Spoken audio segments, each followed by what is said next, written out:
Joel Embiid a few days ago had a crazy game, having 50 points, 13 rebounds, 7 assists. That brings me to the question, and I'm narrowing down to three guys because I think at the end of the day, it only comes down to these three guys, especially if you're a basketball head, a nerd. You should definitely know it comes down to these three guys as far as who's the best big man. But with this performance, and then Joker getting triple doubles nonstop, and then Giannis just being both sides defensively and offensively a beast, brings up the question once again: who's the best big man, not player? I will have a video about who's the best player in the NBA right now as well, but the best big man. I'm gonna tell you their guys' stats, break it down a little bit, because like I said, we already know about these guys. There's nothing special.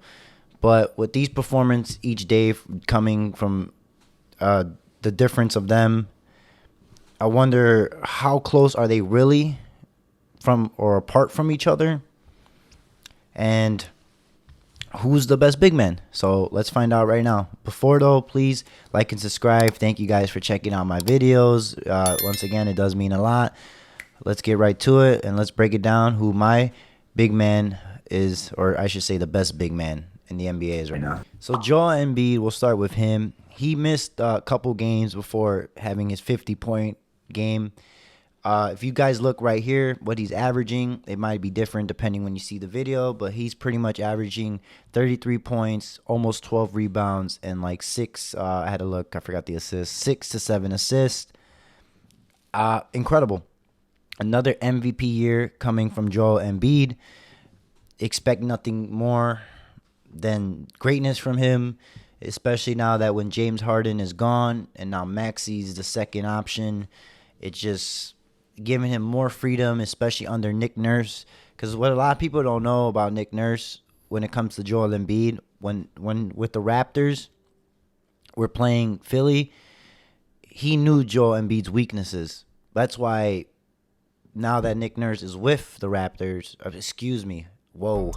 with the 76ers, you can see that he knew what his weaknesses were already, worked on his weaknesses, and he's even better. Not too much better compared from last year, because last year was his MVP year, but a step up better. He's more efficient. The assists speak for himself. He's almost averaging 7 assists, so the ball movement is there. He's all-around player now. You know defensively how good Joel Embiid is. You guys should know that already. My only concern for him is still the same that it's always been. When we get to like playoffs or important games, he's the only guy that you can depend on, but he also at times doesn't show up.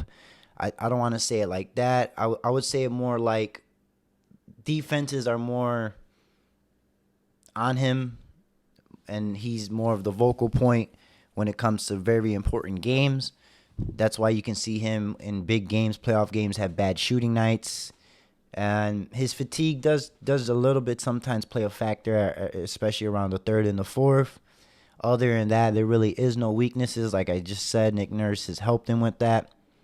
There is one little tiny weakness that but I don't think he really do nothing about, just because the fact that he's a big man. And that's when he goes to the perimeter, or if he plays someone like a guard, a really good guard with that dribbles, they can take him off the dribble. He, at the end of the day, is a big man that's a little slow-stepped, not too much crazy, because I've seen him plenty of times make up on that one step and then block. But that is my only issue. He can be left in the island with a good a good guard. They can take him off the dribble, take him to the cup, or shoot a three. Other than that, don't really see weaknesses with him. So I once again, Joel Embiid's in the conversation for MVP this year. He will be probably again next year, as long as he stays healthy. So as far as that, we're going to move on to my next guy, which will be being the Joker. What more can you say about this guy? Walking triple-double. This is the type of guy that everyone would love to play with, because you know that he's going to look for you. He is, no matter what you say, an offensive-minded center. He is a pass-first player, a team player, but has the availability and the ability to score. And his post moves, they're slow, but so fundamentally good. He is fundamentally there. I know I just said that word. And he slows the game down. Denver runs the offense through him. The pieces around him work, especially Jamal Murray. And once again, another MVP year for him as well. So it's crazy because you always switch back and forth with them for MVPs. You can make the argument that he should have won the MVP last year. My opinion, I think Joel Embiid did deserve the MVP last year. But it's neck and neck, especially with the next guy we're talking about in Giannis. But they're always neck and neck with these MVP races. There's nothing more to say about him. The Joker is a beast, averaging pretty much almost a triple-double. Stats right here. He leads the league, like I said, depending the time of this video, in all categories around in assists, rebound, and points. That's insane. Possibly go for the triple crown, but we'll have to wait and see. Health plays a factor to that. Like I said, there's not much to say. We already know what we're getting with Joker. People have him currently right now as the best player in the NBA. And I see no argument in that. I don't think, like, I'm on the edge right now if he's the best player in the NBA. A spoiler for, I guess, when I make the top players in the NBA. He's like, I'm still thinking about if he's the best player because there's a lot of good players in the NBA. And then especially with like LeBron almost coming to the end of his career, even he's in that conversation for the best player. But it's like every year it alters because do you have like Luka, Giannis, Joel, Joker, and the list keeps going, KD. So it can be interchangeable, but nothing but greatness is what I expect from this guy. And the third guy being Giannis, same thing. You're getting defense and offense and a guy who's going to play his tail off. Let me go back. Actually, my only concern about Joker, I'm sorry about that, is the same thing. His defense could be questionable, but I also think at the same time his defense is not as bad as people think. Like I remember they used to say he's a liability and a bad defender. I totally disagree with that. He's actually a decent defender. He just has the same issue as Joel Embiid. When it comes to guards and it comes to faster, they can take him off the dribble and that one step. But unlike Joel Embiid, Joker can't really catch up with that step and block the ball. He would need a little more than that. That's my opinion at the end of the day, though. You can think different, but that's just my only weakness with him. Anyway, back to Giannis. I don't see that weakness with him. Guard, center, you can take him off the dribble. You will, depending what guard you are, will blow past him. But that man will catch up with the step and block your shit. I've seen it many times against my Bulls. That's like defensively, he's locked down. If he's on you, you're going to have a super long night. He can guard from 1 through 5. The other two, which I think the other two guys can guard maybe 3 to 5. I don't know about them guarding 1 to 2. Giannis, 1 through 5 to your whole team down. And defense to me is so important because when you got a player who could do both, even though if it does take the energy away from your offense sometimes, you're in for a lot of trouble.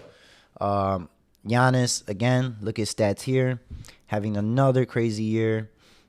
Like I said, just these three guys, I expect these type of stats. I remember in that the loss, he had 54 points not too long ago. But what else can you say about Giannis? And then especially that he's in the in-season tournament right now, competing for it. And just like him and LeBron, they want to add this to their accolades. You could tell they're taking it so serious. When it comes to important games, Giannis shows up no matter what. I know at times it felt like he didn't, but that's just because he didn't have help sometimes. And if Chris Middleton wasn't healthy and he was just 80%, it's hard because the same thing with Embiid. You could just focus on Giannis, build that wall, and at the end of the day, he is human. He's gonna get tired. It's gonna be hard for him to do that. Joker, I mean, the team around him, you go ahead, build that wall. He's finna have 30 assists. all day. That's why I love Joker, because Giannis and Embiid are more scorers, and Giannis is the more defense. Now, who is my best and who's the best center, a big man? I'm going with Giannis. It is not that far. This is like, if you guys can see, this is like neck and neck. These three guys are. I think Embiid's a little further from Joker and Giannis by like a little bit like this, but I think Giannis and Joker are like right here. And I think depending winning championships and how they do, I think it could switch with them every year on who you think the best player is in general in the NBA or who you think the best center is. Like I said, I narrowed it down to these three because let's be obvious and let's be realistic. When it comes to big men, these three are the best top three big men. Debate me if you want. There are some up and comers, and I'll talk about that in another video, but that Giannis is the best big man to me right now. Like I said, two-way player. You're getting a man that can probably give you 8 blocks and 50 points. Go back to when he was in the finals against Phoenix, when that game 6 he had 50 points and was pretty much doing everything. I'm a Giannis fan. I watch him a fair share. He is right now the best big man. Joker, like I said, is like a 0.5 away from that though. Literally, 3 weeks of him balling can change that. And I guess that's not good for me to say, because then that's like, well, what do you mean then? That means you're just switching over and over. No, I'm sticking hard with Giannis. You still have to prove me wrong. But, yeah, Giannis is the best big man. I think no question. Long as health plays for these guys and they stay healthy, that's what I think. You guys let me know in the comment below. Once again, thank you guys for checking out my video. I'll catch you guys later.